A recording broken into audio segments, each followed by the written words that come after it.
Some leaders want the title, the attention, the office, the rank, the applause, and the credit. But real leadership is not about being served. Real leadership is about serving the mission, serving the team, and becoming the kind of person that others can trust when things get hard. Greetings, team. This is Christopher Littlestone of lifeisaspecialoperation.com, and we're talking about selfless service as a leadership principle, not as a slogan, but as a real, practical, demanding principle that separates true leaders from people who simply enjoy being in charge.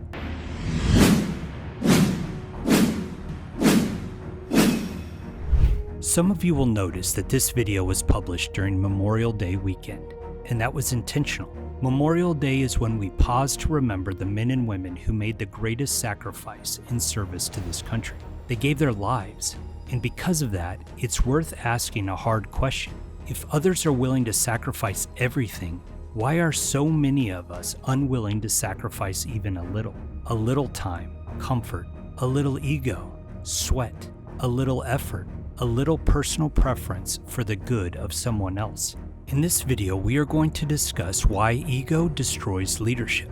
Secondly, we will quickly reference some great quotes from Sun Tzu in the Bible, and then we will discuss military, business, sports, and life examples. And finally, how to practice selfless service without becoming weak, passive, or overindulgent. Selfless service does not mean soft leadership. It does not mean people-pleasing. It does not mean avoiding standards. It means putting the mission and the people above your own ego, and that's much harder than it sounds. Let's start with the problem. A lot of people confuse leadership with status. They think leadership means having a title, getting promoted, sitting at the head of the table, and being listened to, praised, obeyed, and admired. But that's superficial. Leadership is not about being seen as important. Leadership is about accepting responsibility for the people, the mission, and the outcome. There's a big difference between wanting to lead and wanting to be seen as a leader. One is service, the other is ego. Ego-driven leaders use the team to elevate themselves. Selfless leaders use themselves to elevate the team. Ego-driven leaders ask, how does this make me look? Selfless leaders ask, what does the mission require? Ego-driven leaders protect their reputation. Selfless leaders protect their people, their standards, and their purpose. And over time, people see the difference. Yeah, they may obey a selfish leader. They may salute the rank. They may tolerate the position, but they will not trust the person. And trust is the real currency of leadership. Sun Tzu understood that leadership was not decorative. One of my favorite quotes is this: "The general who advances without coveting fame and retreats without fearing disgrace, whose only thought is to protect his country and do good service for his sovereign, is the treasure of the state," or in other translations, the jewel of the kingdom. Far too often, our military and political leaders are motivated by ego, not to protect his or her country and do good service for the people. In the military, a bad leader can waste lives. In business, a bad leader can destroy a company. In sports, a bad leader can poison a team. In a family, a bad leader can damage the people closest to him. That's why leadership is so serious. It's not just about influence, it's about stewardship. You are trusted with people, time, resources, decisions, opportunities, and consequences. And when you understand leadership as stewardship, selfless service starts to make sense. You're not leading so others can orbit around your ego. You're leading because something valuable has been placed in your care. Mark 10:45 says, "For the Son of Man came not to be ministered to, but to minister, and to give his life as a ransom for many." This is one of the most powerful leadership statements in history. Jesus defines greatness as service. His mission was to use his authority and power to serve, not to have people kiss his ring. One of my favorite non-biblical quotes is that a priest should be about the Lord's business, not about making pope. I love this quote because it highlights a universal leadership principle, but is especially applicable to the military context. Great army officers are the ones who put their men first, not the ones who want to make colonel or general. In my military career, I saw both kinds of leaders. I saw people who loved the symbols of leadership, the rank, the office, the salute, the attention, and the feeling of importance. They wanted to be treated like leaders more than they wanted to carry the burden of leadership. Then I saw real leaders. They didn't constantly remind people of their authority. They were serious, competent, prepared, and mission-focused. They cared about the team. They accepted responsibility when things went wrong. They were willing to do hard things without making everything about themselves. And because of that, people trusted them. The best leaders I saw were not selfless because they lacked confidence. They were selfless because they had enough confidence to stop making everything about themselves. Weak people need constant validation. Strong leaders serve because they're not desperate to be admired. One of the most dangerous people in any organization is the ego-driven leader with just enough authority to cause damage. In the military, that might be a young officer or NCO obsessed with looking good. In business, it might be a manager who cares more about personal advancement than team performance. In sports, it might be a captain who wants the spotlight but would never share the ball or help a teammate with an assist. The environment changes. The pattern never does. Ego-driven leaders hide bad news. They blame others. They take credit. They avoid responsibility. They punish honest feedback, and they become jealous of talented subordinates. They confuse loyalty to the mission with loyalty to themselves.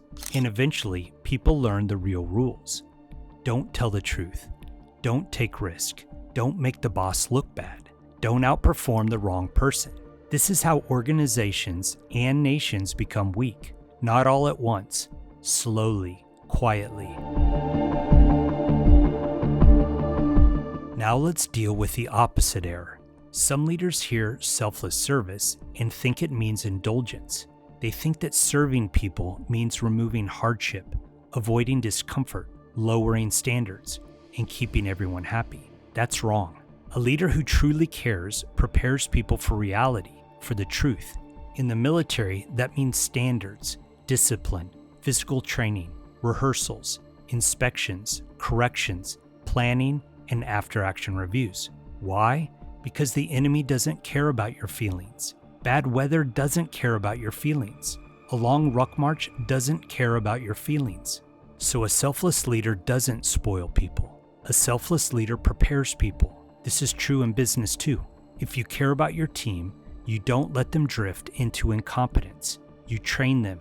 You coach them, you set expectations, you correct problems early, you help them become people who can carry more responsibility. That's service, not indulgence. In business, servant leadership is often misunderstood. It doesn't mean the CEO pretends hierarchy does not exist. It doesn't mean that managers avoid hard decisions. It doesn't mean that everyone gets to vote on everything. It means that leaders understand that authority exists for a purpose. A good leader serves by creating clarity. What are we doing?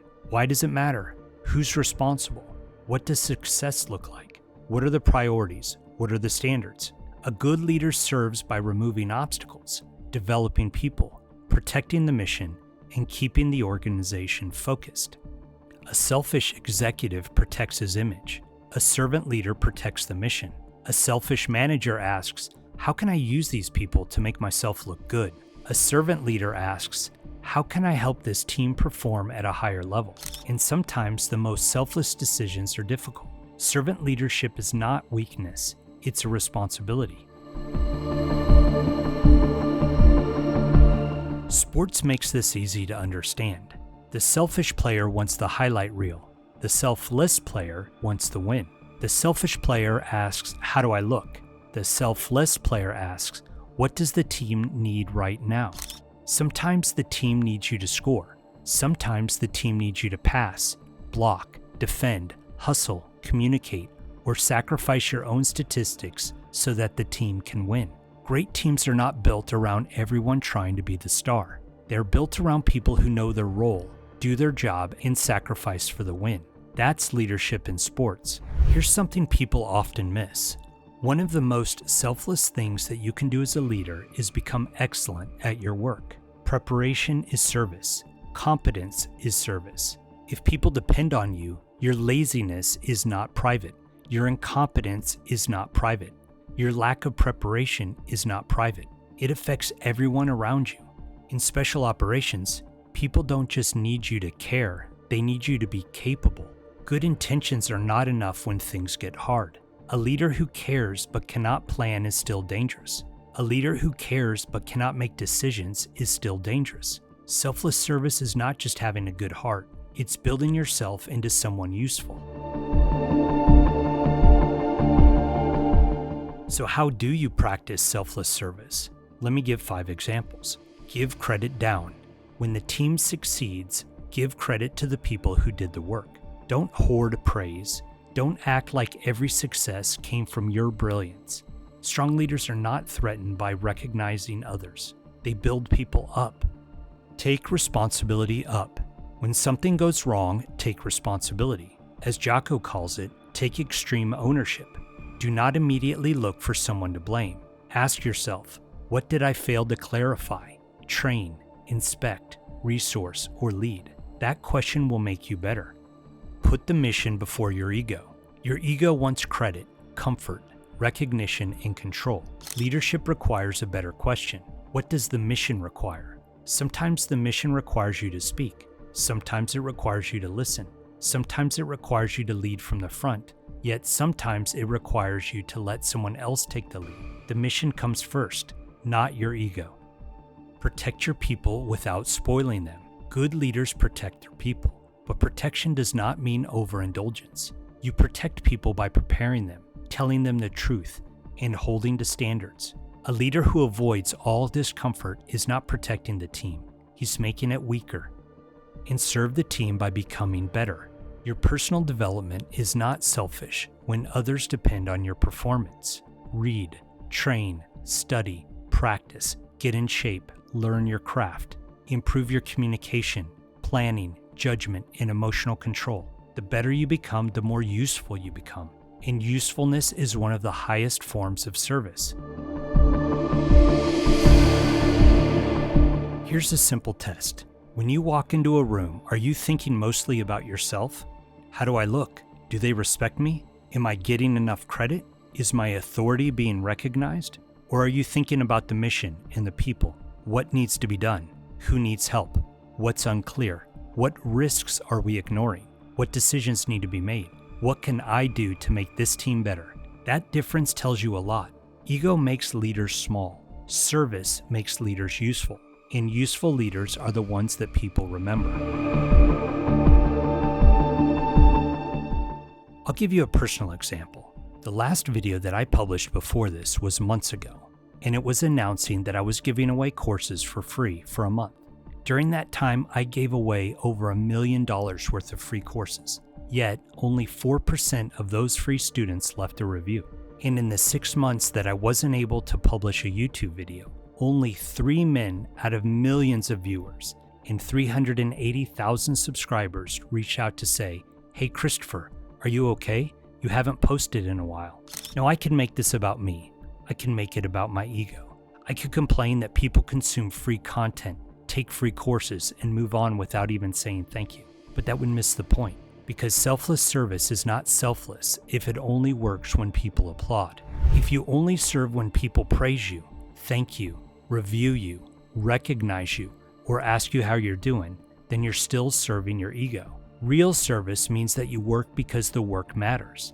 That is why I keep building evergreen content, because maybe somebody watches this video today, or in 5 years, or 10, and it helps them to become a better leader, parent, teammate, a better officer, or become a better human being. That's the mission. Not applause, not recognition, not ego, but service. Selfless service is not weakness. It's disciplined strength directed towards something bigger than yourself. The ego-driven leader asks, how can this position serve me? The true leader asks, how can I serve the mission? How can I strengthen the team? How can I leave people better than I found them? That's leadership. That's selfless service. And that's one of the reasons that life as a special operation exists. If you want to go deeper, I highly recommend that you visit our schoolhouse at specialoperationsuniversity.com. We have a military leadership course where you can learn how to become the kind of leader that everyone respects. We have a military planning course where you can learn how to plan like your life depends on it. And we have a special operations mindset course where you can learn how to win, lead, and succeed. And by the way, most of our students are civilians. These aren't just courses for people in uniform. They're for anyone who wants to think more clearly, lead more effectively, plan more carefully, and live with more purpose. With thousands of students currently enrolled, a 4.9-star Trustpilot rating, and a 14-day money-back guarantee, you have nothing to lose and everything to gain. Thanks for watching. Please like and subscribe if you want to join my Life as a Special Operation team, and be sure to forward this video to a friend or family member who needs to see it. Life is a special operation. Are you ready for it?